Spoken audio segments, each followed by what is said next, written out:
As a club secretary, what do you think you represent? What I think you represent is the organizer, the record keeper, and the reporter. So what duties are you responsible for that gives you these titles as well as the titles of club secretary? To begin with, as the organizer, you as a club secretary should be establishing or maintaining an organization system for club records.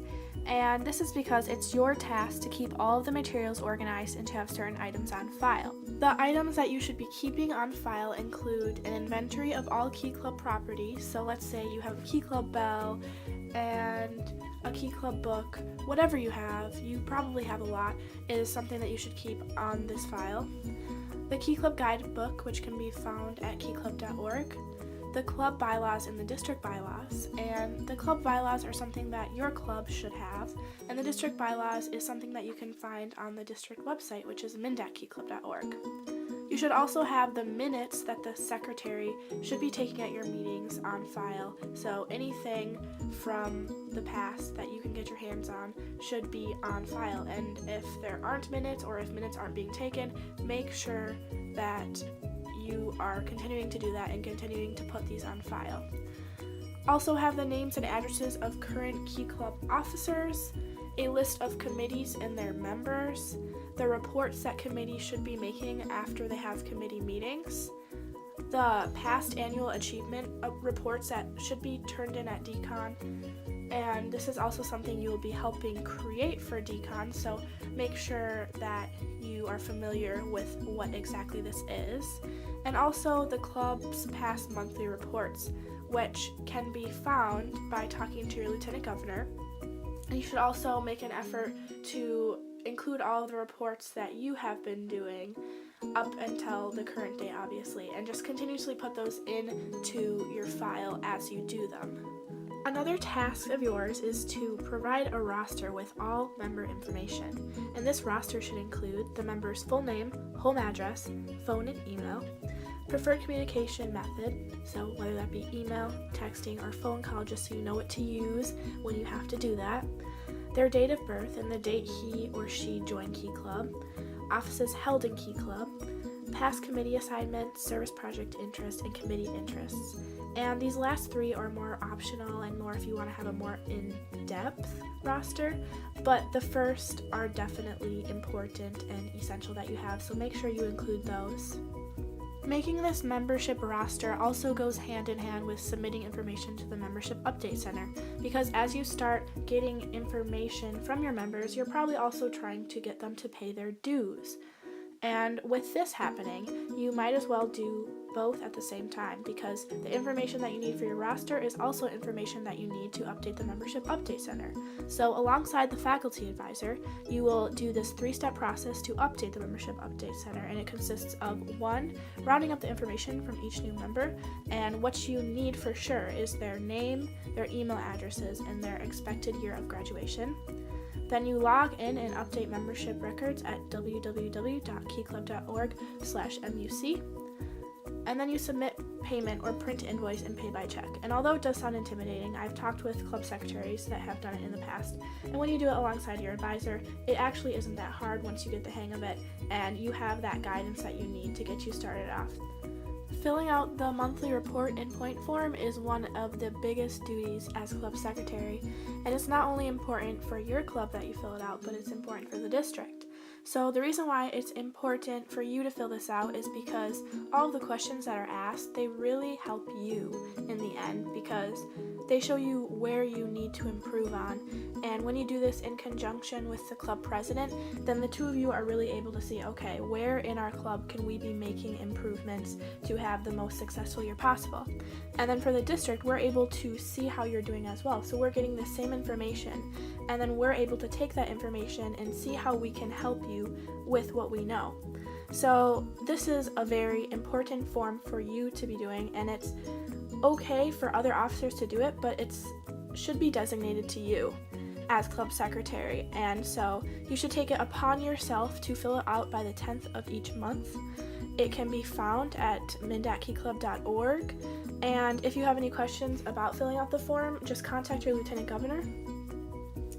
And yeah, it's a really easy report. It only takes about 5 to 10 minutes, And I would suggest scheduling a meeting with your president within the first week of each month so that you can do it together. It's not required that you do it together, but it's a lot more beneficial if you do. Now, one of the things I just mentioned that you should have on file are minutes, and you are actually responsible for taking minutes your year as club secretary. So your role for this is to take in-depth minutes during each meeting. And what minutes are is they're basically like notes, but they're a lot more detailed and they have times next to them. That's why they're called minutes, because you know exactly at which time everything is discussed at. And what you should include in your minutes is, first of all, you should have the time each meeting begins and ends. Like I just said, you need to make sure times are happening. So I would just say have a start time and an end time.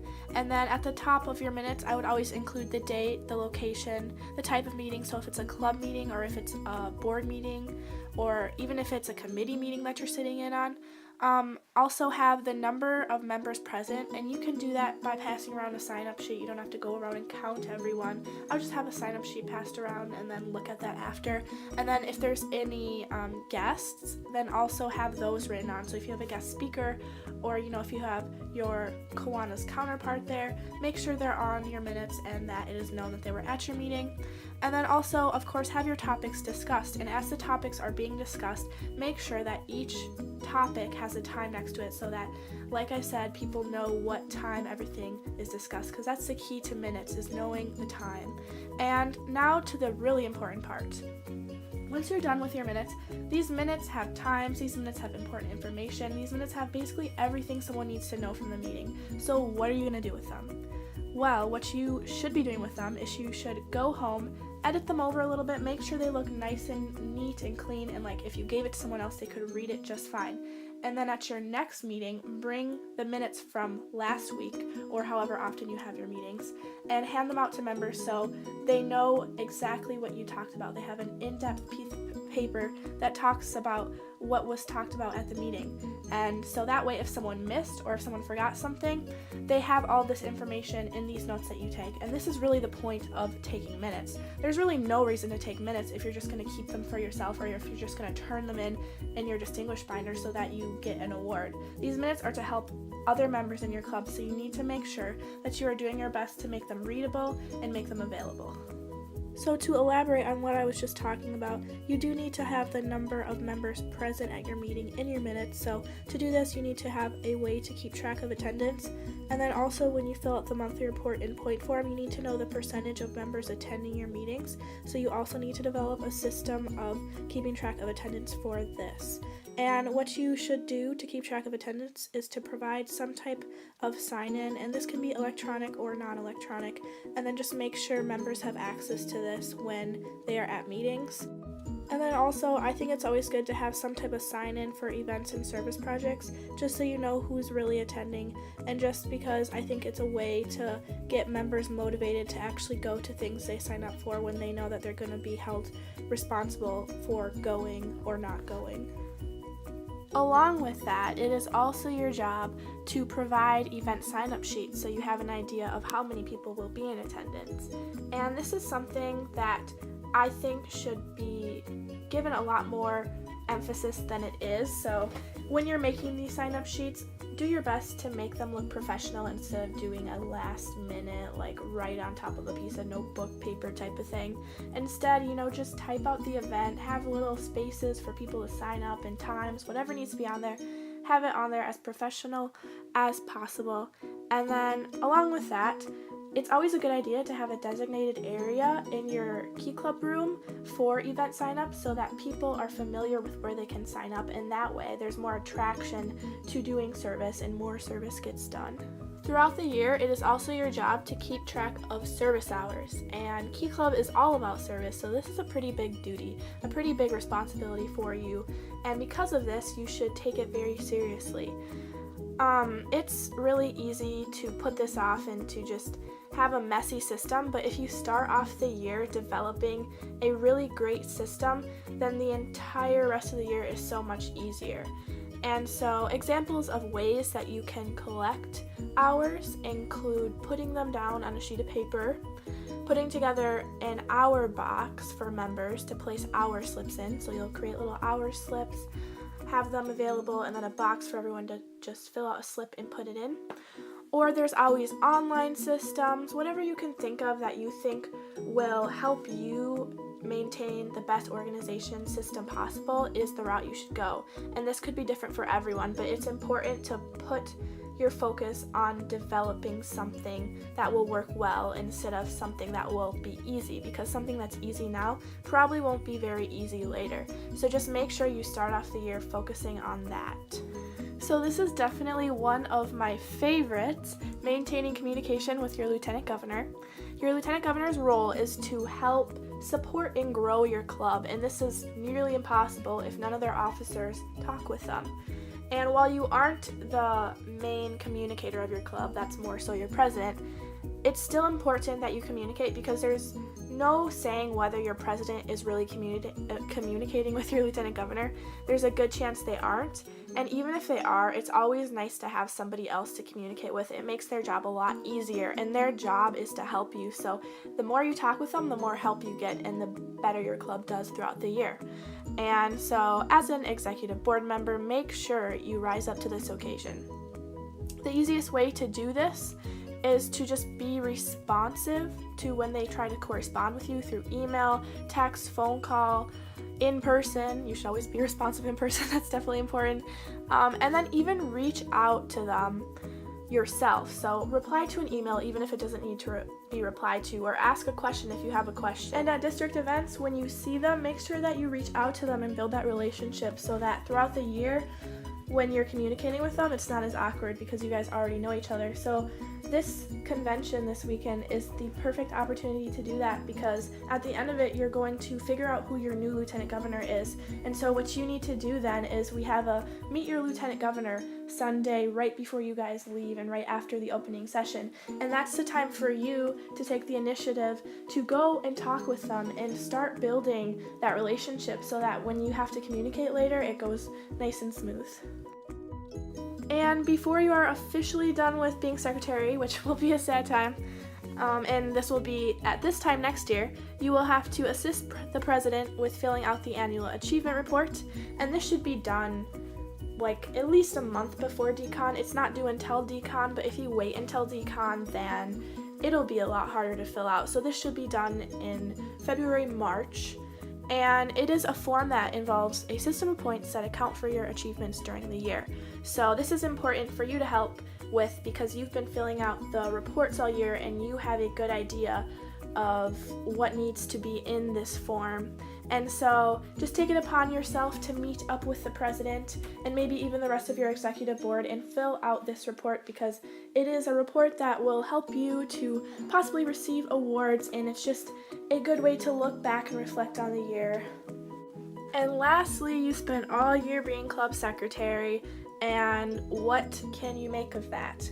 Well, a way to get recognition and once again just reflect on your year is to create and submit a distinguished binder. And a distinguished binder consists of all of these different tabs that really apply to what we just talked about. So it'll go through your point forms, your minutes, pretty much everything that you did as secretary in one binder. And this is something that you should start right away, because if you wait until the end, you will be so overwhelmed with all of the stuff from the year that you have to include. I know I've been there for sure, but if you do it throughout the year, it's a lot easier, and that's something that with my experience, it doesn't even feel like you're putting in extra work, because you're just doing it as you go, and then at the end of the year, you have this big binder of everything that you ever did, and you get to turn it in and possibly receive a nice award, a nice plaque that basically says you were a really great secretary if you achieve all the points and did everything that you were supposed to do. But ask your lieutenant governor for the requirements for this, so that you can know what needs to be done this year to actually be able to receive this award, and then take it upon yourself to start your binder as early as possible and to submit it, which I think submission is around a month ahead of DCON. You'll get that information as the time comes, but just make sure you're on top of that, because it is really fun to receive the award. So congratulations on your election as club secretary. And to end all of this off, I just would like to provide you all with a few checklists. There's a weekly one, a monthly one, and a yearly one. And there's definitely more that you can do besides this, but this is just to start you off. And once again, if you have any questions at all about this, be sure to email your lieutenant governor, which will be Mindac Region blank, whatever your region is, at gmail.com. What should you do each week? Each week you should attend all club and board meetings as well as take minutes at these meetings. You should take attendance at all meetings and events as well as provide event sign-up sheets. What should you do each month? Each month you should fill out the monthly report and point form, communicate with your lieutenant governor, and attend the meetings of your sponsoring Kiwanis Club. What should you do each year? Each year, you should assist with the annual achievement report, develop and maintain a club roster, a system to keep track of service hours, and an organization system for club records. You should create and submit a distinguished binder, attend regional events such as Fall Rally and Decon, and assist with the training of your successor. Good luck!